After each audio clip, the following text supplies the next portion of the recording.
قال رسول الله صلى الله عليه وسلم إن الله كتب على ابن آدم حظه من الزنا أدرك ذلك لا محالة আল্লাহ তাআলা আদম সন্তানকে জিনার পরীক্ষা দ্বারা পরীক্ষা করবেন। ফাজিনাল আইনি আন-নাজরু, চোখের জিনা হলো দেখা, ওয়া জিনাল লিসান আল মানতিক, মুখের জিনা কথা বলা, ওয়ান নাফসু তামান্না ওয়া তাশতাহি, অন্তরের জিনা কল্পনা করা। হাদিসের মধ্যে এক নম্বরে নবী বললেন চোখের জিনা দেখা। যাকে দেখা সরাসরি চোখের জিনা, তাকে যেখানে দেখবেন সেখানেই চোখের জিনা হবে। সেটা মোবাইলে বলেন, টেলিভিশনে বলেন, যেখানে বলেন সেখানে দেখবেন, এটা চোখের জিনা হবে। আল্লাহ জিনা থেকে আমাদেরকে হেফাজত করেন। তাহলে চোখ, এই চোখ কিন্তু আমার আপনার বিরুদ্ধে সাক্ষী দিয়ে দিবে কিয়ামতের ময়দানে। এই জন্য মনে রাখবেন, আর নজরু সাহমুম মিন সিহামি ইবলিস, নজর, চোখ হলো ইবলিশের একটা বিষাক্ত তীর। চোখ হলো ইবলিশের একটা বিষাক্ত তীর, এটার মাধ্যমে সে মানুষকে পথভ্রষ্ট করার চেষ্টা চালায়। আল্লাহ আমাদেরকে হেফাজত করেন। এই হলো আপনার চোখের সাক্ষী। এরপরে আয়াতে আল্লাহ বলেন ওয়া জুলুদুহুম, চামড়া তাদের বিরুদ্ধে সাক্ষী দিবে। সেদিন মানুষগুলা চামড়াকে বলবে ওয়া ক্বালু লিজুলুদিহিম লিমা শাহিদতুম আলাইনা, মানুষ বলবে চামড়া তুই কেন আমাদের বিরুদ্ধে সাক্ষী দিলি? চামড়া জবাব দিয়ে দিবে আনতাকানাল্লাহুল্লাযী আনতাকা কুল্লা শাই, যে আল্লাহ চাইলে সবকিছুকে কথা বলাইতে পারেন, ওই আল্লাহ আজকে আমি চামড়াকে কথা বলার যোগ্যতা দান করছেন। চামড়া সেদিন কথা বলবে, আমার আপনার বিরুদ্ধে সাক্ষী দিয়ে দিবে। কয় প্রকার সাক্ষী গেল? দুই। এক নাম্বার গেল জমিন, দুই নাম্বার গেল অঙ্গ প্রত্যঙ্গ। আল্লাহ আমাদের সকলের অঙ্গ প্রত্যঙ্গ গুনাহ থেকে হেফাজত করেন।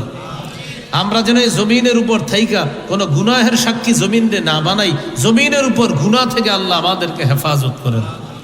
সাক্ষী নাম্বার 3, সম্মানিত লেখক ফেরেশতাগণ। 30 নম্বর পারা একটা সূরা আছে, সূরার নাম সূরাতুল ইনফিতর।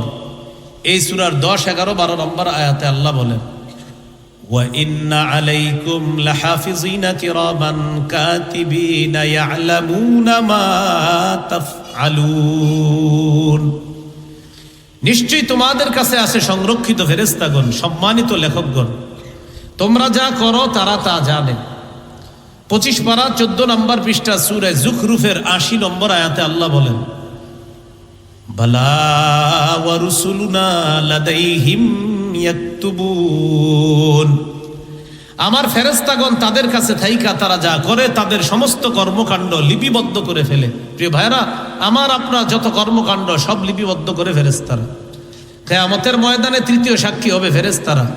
ফেরেশতারা সাক্ষী দেওয়ার পর আল্লাহ বলবেন এভিডেন্স কোথায়, দলিল কোথায়, প্রমাণ কোথায়? তখন প্রমাণ উপস্থিত করা হবে। কি প্রমাণ? যেই প্রমাণ আমার আপনার গলার নিচে ঝুলিয়ে দিছে। সত্যি বলছি, আমরা এখানে যারা আছে আমাদের প্রত্যেকের গলার এই জায়গার মধ্যে ছোট্ট একটা খাতা, মেমোরি কার্ড আল্লাহ ঝুলিয়ে দিছে। 15 পারার 2 নম্বর পৃষ্ঠাে আল্লাহ বলেন ওয়া কুল্লা ইনসানিন আলজামনাহু তাইরাহু ফি উনুকি, আমি প্রত্যেক মানুষের গলার মধ্যে একটা আমলনামা ঝুলিয়ে দিছি, প্রত্যেকের গলার মধ্যে অবধারিত করে দিয়েছি। আমার আপনার গলার মধ্যে এটা আছে, আমার আপনার প্রত্যেকের গলায় আছে। আজকে একটু পরে এই মুহূর্তে আমরা যে যা করতেছি আমাদের সবকিছু লিপিবদ্ধ হয়ে যাচ্ছে গলার এই ছোট্ট কাগজের মধ্যে, সব রেকর্ড হয়ে যাচ্ছে। এখানে বসা আছেন, এটা রেকর্ডেড। এরপরে যা করবেন সব রেকর্ড হয়ে যাবে, সব রেকর্ড হবে। প্রত্যেকের এই জায়গাটা ঝুলিয়ে দিছি আল্লাহ। ওয়ানুখরিজু লাহু ইয়াউমাল কিয়ামাতি কিতাবা, আমি কিয়ামতের ময়দানে আমলনামা বই আকারে বের করব। বলেন আমাদের এই আমলনামা কি আকারে বের করবে আল্লাহ? বই, বই, বই। ইয়ালকাহু মানশুরা, ওই বইটা বান্দা খোলা অবস্থায় পাবে, বইটারে খোলা পাবে। এবার আল্লাহ বান্দাকে বলবে ইকরা কিতাবাক, বান্দা তুমি তোমার বইটা পড়ো, আমলনামা পড়ো। কাফা বিনাফসিকাল ইয়াউমা আলাইকা হাসিবা, হিসাবের জন্য আজকে তুমি যথেষ্ট। 15 পারা 18 নম্বর পৃষ্ঠা সূরা কাহফে আল্লাহ বলেন ওয়া তারাল মুজরিমিনা মুশফিকিনা মিম্মা ফিহি, নবী আপনি অপরাধীদেরকে দেখবেন তারা তাদের আমলনামার দিকে বড় বড় চোখ করে তাকায় আছে।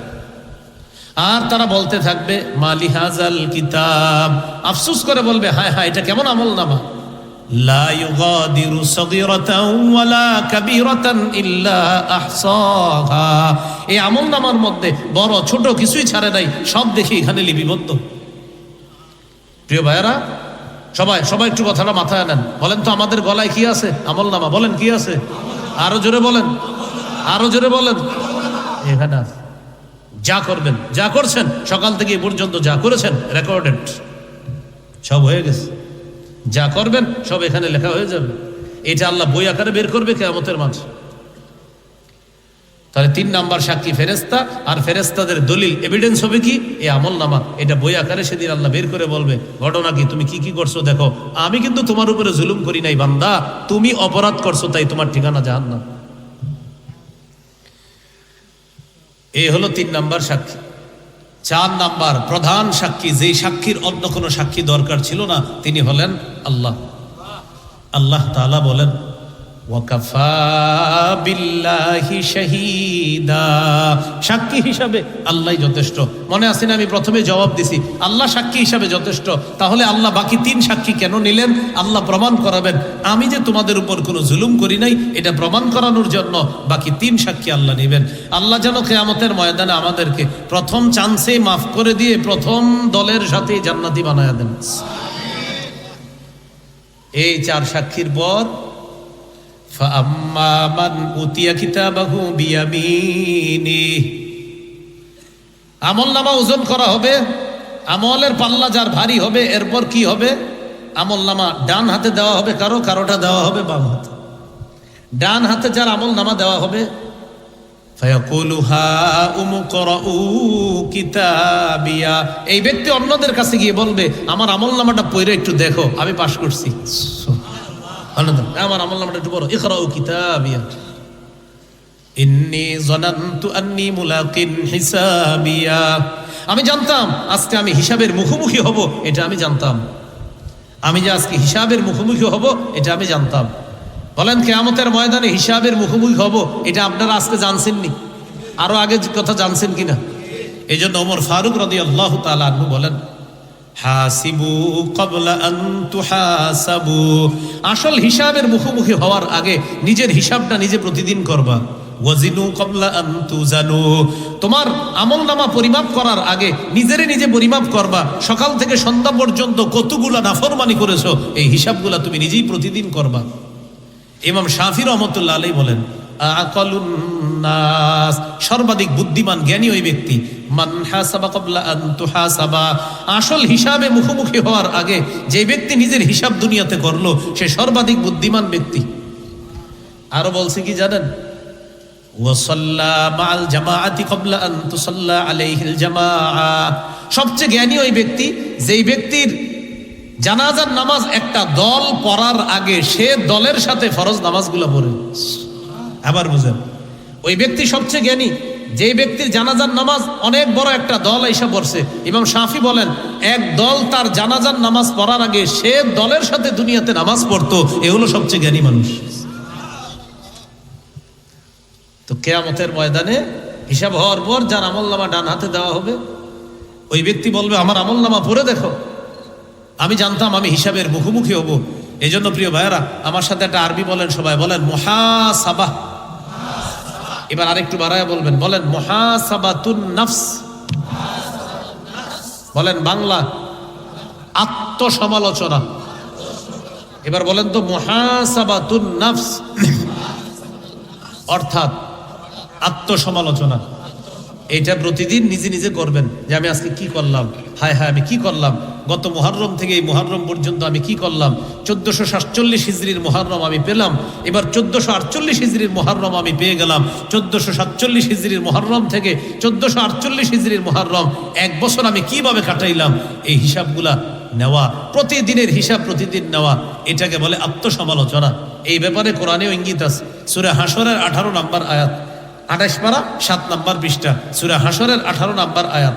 এই আয়াতে আল্লাহ বলেন ইয়া আইয়ুহাল্লাযীনা আমানুত্তাকুল্লাহ, হে ঈমানদারগণ তোমরা আল্লাহকে ভয় করো। ওয়ালতানজুর নাফসুম মা কদ্দামাত লিগাদ। প্রতিটা মানুষ যেন চিন্তা করে সে আগামীকালের জন্য কি সঞ্চয় করেছে, কি প্রেরণ করেছে, আগামীকালের জন্য কি প্রেরণ করেছে, এটা যেন চিন্তা করে। বলেন তো কোন কালের জন্য? আবার বলেন আগামীকাল কবে? বলেন কালকে। বলেন আগামীকাল কবে? এই আগামীকাল দ্বারা উদ্দেশ্য আখিরাত। আখিরাতের দ্বারা উদ্দেশ্য কি?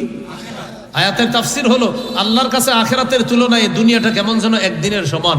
এই দুনিয়া একদিনের সমান আখিরাতের তুলনায়। এর মানে এই দুনিয়াটা হলো একদিন আখিরাতের তুলনায় একদিনের পর, মানে আজকের পর কি? আগামীকাল। এই জন্য আল্লাহ বললেন গাদ লিগাদ, প্রত্যেকটা মানুষ যেন আগামীকালের জন্য চিন্তা করে সে কি প্রেরণ করলো কবরের জন্য, আখিরাতের জন্য। এরপরে আল্লাহ কি বলে দেখেন, ওয়াত্তাকুল্লাহ, আল্লাহকে ভয় করো। ইন্নাল্লাহা খাবীরুম বিমা তা'মালুন, নিশ্চয় আল্লাহ তোমাদের কর্মকাণ্ড সম্পর্কে সম্যক অবগত। খবীর বলছে, খবীরের ব্যাখ্যা হলো আল্লাযী ইয়ালামুস সিররা ওয়াল আলান, যিনি গোপন প্রকাশ্য সব কথা জানে তাকে বলে খবীর। এই যে আমি এখন আপনাদের সামনে কথা বলতেছি, এটা আল্লাহ জানেন, শোনেন। ভাই আপনারা কেমন আছেন সবাই? এটাও আল্লাহ শুনছে, আল্লাহ জানেন। দেখেন এবার বলতেছি, আমি জোরে বলি নাই, আমি বলছি ভাই কেমন আছেন, এটা এভাবে বলছি। আল্লাহ বলেন এটাও জানি, এটাও শুনি। আমি ঠোঁট বন্ধ রাখলাম, ঠোঁটের ভিতরে মুখে আওয়াজ করলাম, মুখের ভিতরে মানে ঠোঁট বন্ধ করে মুখে কিছু একটা বললাম। আল্লাহ বলেন এই এটাও জানি, এটাও শুনি। মুখ বন্ধ, ঠোঁট বন্ধ, শুধু মনে মনে কল্পনা করলাম। আল্লাহ বলেন এটাও জানি, শুনি। খবীর, খবীর, যা করো সব জানে, খবীর। এরপরে আল্লাহ বলেন ওয়ালা তাকুনু কাল্লাযীনা নাসুল্লাহ, তোমরা তাদের মতো হও না যারা আল্লাহরে ভুলে গেছে। তোমরা তাদের মতো হও না যারা আল্লাহকে ভুলে গেছে। ফানসাহুম, ফলে তাদেরকে আল্লাহ আত্মভোলা বানিয়ে দিছে। আত্মভোলা বানি আল্লাহকে ভুলে যাইতে যাইতে যাইতে যাইতে কিছু মানুষের এমন অবস্থা হয় আল্লাহ বলতে যে তার একজন রব আছে এই কথাটা সে একসময় ভুলে যায়।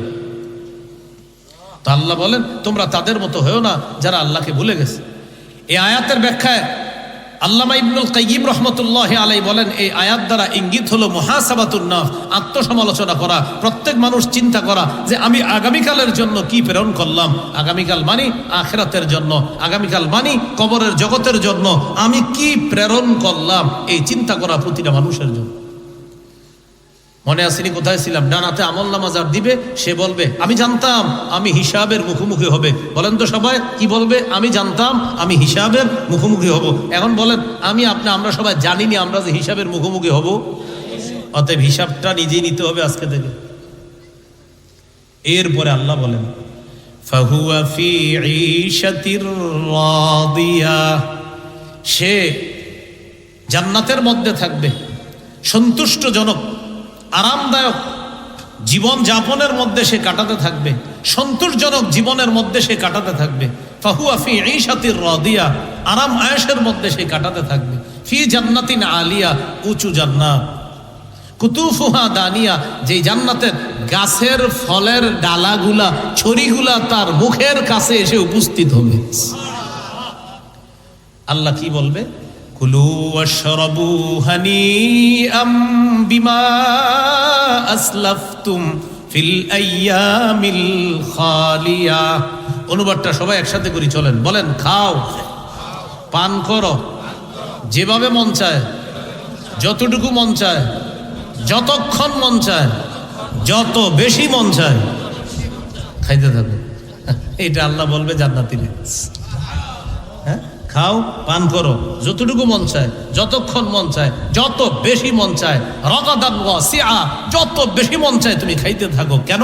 বিমা আসলাফতুম ফিল আইয়ামিল খালিয়া, দুনিয়াতে ফেলে আসা যে জীবন, ওই জীবন যাপন তুমি যেভাবে করেছো, তোমার অতীতে ফেলে আসা জীবনের বিনিময়ে আমি আল্লাহ এই নিয়ামত তোমাকে দান করলাম। এরপরে যার আমলনামা বাম হাতে দেওয়া হবে ওই ব্যক্তির ব্যাপারে আল্লাহ বলবেন খুজু, তারে ধরো, ফাগুল্লু, তাকে বেরি পড়াও, বেরি পড়াও, সুম্মাল জাহিমা সল্লু, তাকে জাহান্নামের কিনারায় নিয়ে ধাক্কা মাইরা জাহান্নামে ফেলে দাও। সুম্মা ফি সিলসিলাতিন যারউহা ৭০ যিরাআন ফাসলুকু, এরপর তার শরীরটা ৭০ গজ শিকল দিয়া বাঁধো। এই তাফসীরের মধ্যে আসছে কারো কারো শিকলটা নাকের ছিদ্র দিয়ে ঢুকায়া পিছনের রাস্তা দিয়ে বের করে এইভাবে শিকল দিয়ে পেঁচায় আগুনের মধ্যে নিক্ষেপ করা। আল্লাহ আমাদেরকে হেফাজত করেন, আল্লাহ আমাদেরকে হেফাজত করেন। তাহলে বলেন তো কয় সাক্ষী কিয়ামতের মাঠে? 4। এর মধ্যে প্রধান সাক্ষী কে? এই সাক্ষ্য ব্যবস্থা ইত্যাদি হওয়ার পর 2 শ্রেণী, এক শ্রেণীর আমল নামা ডান হাতে, আরেক শ্রেণীর কোন হাতে? বাম হাতের মধ্যে আমল নামা। ঠিক তো কথাগুলা? আচ্ছা, তাহলে ওই জীবনে আমরা যেন স্বাচ্ছন্দ্যময় জীবন কাটাতে পারি, সেই জীবনটা সুন্দর করার জন্য দুনিয়ার জীবনে আমরা আছি। এই দুনিয়ার জীবনটা আমরা কাজে লাগাতে হবে যদি আখিরাতের জীবনটা আমরা সুন্দর চাই। দুনিয়ার জীবন আমরা কিভাবে কাজে লাগাবো? 24টা ঘন্টা আল্লাহ ওই সত্তা যিনি আসমান জমিন সৃষ্টি করেছেন, ওয়ানজালা মিনাস সামাই মাআ, আসমান থেকে পানি বর্ষণ করেন, ফাআখরাজা বিহি মিনাত সামারাতি রিজকাল লাকুম, আসমান থেকে পানি বর্ষণ করে এই পানির মাধ্যমে তোমাদের জীবিকার জন্য আল্লাহ পাক রব্বুল আলামিন ওই পানি দিয়ে ফলমূলের ব্যবস্থা করে দেন। ওয়াসাখখারা লাকুমুল ফুলকা লিতাজরিয়া ফিল বাহরি বিআমরি, নৌযানকে তোমাদের অধীন করে দিয়েছেন, নৌযান, লঞ্চ, স্টিমার, ট্রলার তোমাদের অধীন করে দিয়েছেন যেন আল্লাহর হুকুমে এগুলা সমুদ্রে চলতে পারে। ওয়াসাখখারা লাকুমুল আনহার, নদীগুলা তোমাদের অধীন করে দিয়েছেন। নদীর মধ্যে জেলেরা মাছ ধরে, সেই মাছ আইনা বাজারে বিক্রি করার সময় বলে ভাই এগুলো নদীর মাছ, তখন আপনাদের কাছে মাছের দাম বেড়ে যায়, মাছ স্বাদ লাগে বেশি, এই জন্য নদীর মাছ বললে ক্রেতা বিক্রেতা উভয়ের আলাদা একটা আকর্ষণ হয়। বিক্রেতার চিন্তা হলো একটু বেশি বেচতে পারবো, ক্রেতারও চিন্তা মজা একটু বেশি পাবো। আল্লাহ বলেন এই যে নদী, এই নদী নামক নিয়ামতটা আমি আল্লাহ তোমাদের অধীন করে দিয়েছি, নদীকে তোমাদের সেবায় আমি আল্লাহ নিয়োজিত করে দিয়েছি। ভালো করে শুনেন, ওয়াসাখখারা লাকুমুল লাইলা ওয়াসাখখারা লাকুমুশ শামসা ওয়াল কমারা দাইবাইন, আল্লাহ তাআলা সূর্য এবং চন্দ্রকে এটা তোমাদের অধীন করে দিয়েছেন, তারা অবিরাম গতিতে চলতেছে। ওয়াসাখখারা লাকুমুল লাইলা ওয়ান নাহার, রাত এবং দিনকে তোমাদের অধীন করে দিয়েছেন, তোমাদের অনুগামী করে দিয়েছেন, তোমাদের সেবায় নিয়োজিত করেছেন। রাত এবং দিন, বলেন রাত এবং, একটু সবাই বলেন রাত এবং, এখন কি সবাই বলেন, আল্লাহর রাস্তায় যারা বসে আছেন বলেন এখন কি? রাত। আল্লাহ বলেন বান্দা এই রাত দিছি তোমার সেবা করার জন্য, রাত তোমাকে ঘুম নামক সেবা দান করবে। রাত আমারে কি দিবে? রাতের মধ্যে আল্লাহ আমাদেরকে কিভাবে সেবা দেয় আল্লাহ বলেন, ওয়াজআলনাল লাইলা লিবাসা, আমি রাতকে বানিয়েছি আবরণ, এই আবরণের মধ্যে তোমরা ঘুমাইবা, এই ঘুমের মাধ্যমে তোমাদের শরীরে এনার্জি সৃষ্টি হবে, অনেক রোগ বিমারি থেকে শরীর হেফাজত হবে। এই জন্য রাত নামক নেয়ামত আর রাতের অন্ধকার নামক নেয়ামত আমি দান করছি। তাহলে রাতটা দিছি কিসের জন্য? ঘুমাবেন, এরপরে শেষ সাথে উঠে তাহাজ্জুদ পড়বেন, ঘুমাবেন, শেষ সাথে উঠে কি পড়বেন? আবার বলেন, ঘুমাবেন, শেষ সাথে উঠে কি পড়বেন? তাহাজ্জুদ পড়বেন। এখান থেকে যাওয়ার পর ঘুমাবেন কারা কারা? দেখি দেখি দেখি, আল্লাহর সাক্ষী রাখেন, দেখি কারা কারা ঘুমাবেন। আমি ইনশাল্লাহ আমি কথা 2 মিনিট না কইলে আমি ঘুমাই যাই যে কোনো জায়গায়, ওটা তেমন সমস্যা নেই। আমার সাথে কেউ যদি 15-20 মিনিট কথা না কয় অটোমেটিক ঘুম চলে আসে আল্লাহর রহমতে। এবার হাত তোলেন, সমস্যা নেই, আমি গাড়িতে ইনশাল্লাহ ঘুমাই যাবো, সমস্যা নেই। তাহলে আপনারা ঘুমাবেন সবাই একটু পরে। তাহলে রাত নিয়ামক কে দিছে? কেন? ঘুমের জন্য। এই রাত আমাদেরকে সেবা দেয়, কি সেবা? ঘুম নামক নিয়ামত। এই ঘুম নামক নিয়ামতটা রাতে, এই রাত আমাদেরকে সেবা দেয় কেন? বান্দা রাত অন্ধকার কেন জানো? এটা একটা পোশাক, এই পোশাকের নিচে তুমি আরামে ঘুমাইবা। আল্লাহ বলেন ওয়াজআলনা নাওমাকুম সুবাতা, আমি তোমাদের ঘুমটা তোমাদের জন্য করেছি আরামদায়ক। সুবাতানের তাফসীর হলো রাহাতান লিল আবদান, শরীরের আরামের জন্য ঘুম নামক নিয়ামত তোমাদেরকে দান করছে। তাহলে রাতের পরে কি আসবে? আল্লাহ বলেন ওয়াজআলনান নাহারা মাআশা, আমি দিন দিয়েছি মাআশা, জীবিকা অন্বেষণ করার জন্য। তাহলে রাতে ঘুমাবেন, দিনে জীবিকা অন্বেষণ করবেন। এখন ইনশাল্লাহ রাত যেহেতু ছোট, 4:40 ফজর, ঢাকা দেশ গ্রামের কথা জানি না, ঢাকা 4:40 ফজর, এদিকে এরকমই হবে 40 বা 45 বা 50 ফজর। তাহলে বেশিক্ষণ আর নাই, 11টা বাজে এখন। যদি এই মুহূর্তে ঘুমায় যান মাত্র 5 ঘন্টা ঘুমাইতে পারবেন। বাসায় যাইতে যাইতে হয়তো আধা ঘন্টা চলে যাবে, তখনও যদি ঘুমান তাহলে 4টা বাজে যদি উঠেন 4.5 ঘন্টা আপনাদের ঘুম হবে মাত্র। এজন্য অন্য কোনো কাম করা যাবে না, ঠিক না? ঠিক তো 3-4 জন কইছেন। তাহলে রাত নামক নিয়ামত দিছে আল্লাহ তাআলা, ঘুমাবো আমরা। এই ঘুম থেকে উঠা চেষ্টা করবেন আগে উঠে তাহাজ্জুদ নামাজ পড়ার জন্য। এই জন্য রাত নামক নিয়ামত আল্লাহ দান করছেন। আল্লাহ তাআলা পবিত্র কোরআনে বলেন, ওয়ামিন আয়াতিহি মানামুকুম বিল্লাইল, আল্লাহর নিদর্শনাবলীর মধ্যে এটা একটা নিদর্শন। বান্দা তোমরা যে রাতে ঘুমাও, এটা আমি আল্লাহর নিদর্শন। আপনারা যদি না ঘুমায় এমনি চায়া থান কোথাও, তো নিদর্শন হইল নাকি গজব? চুবাইয়া গেলেন। আপনারা যদি না ঘুমায় এইভাবে অন্য কোনো হারাম জিনিসের দিকে তাকায়া থাকেন, তা আল্লাহ বলতেছে রাতে যদি ঘুমাও এটা আমার নিদর্শন। কেন আপনি নিদর্শন না দেখা কোনো হারাম জিনিসের দিকে তাকায় রয়েছেন, এটা নিদর্শন হবে?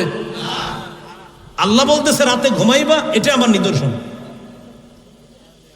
রাতে ঘুমাবা, এটাই কি আল্লাহর নিদর্শন? তাহলে রাত একটা সময়, দিন একটা সময়। এই রাত দিনে মোট 24 ঘন্টা। এই সময়টা আমার এমনভাবে কাজে লাগাতে হবে যেন কিয়ামতের ময়দানে সময় আমার পক্ষে কথা বলে, আমার বিরুদ্ধে যেন কথা না বলে। আল্লাহ আমাদেরকে কথাগুলা মনে রাখার তৌফিক দান করেন। তাহলে কিয়ামতের ময়দানে 4 সাক্ষী, আর কিয়ামতের ময়দানে 5 প্রশ্ন করার আগে আদম সন্তানের 2 পা নড়বে না। এর মধ্যে অন্যতম একটা প্রশ্ন হলো সময়, কোন কাজে আমরা কাটাইলাম, এই প্রশ্নটা আমাদেরকে করা হবে। আচ্ছা,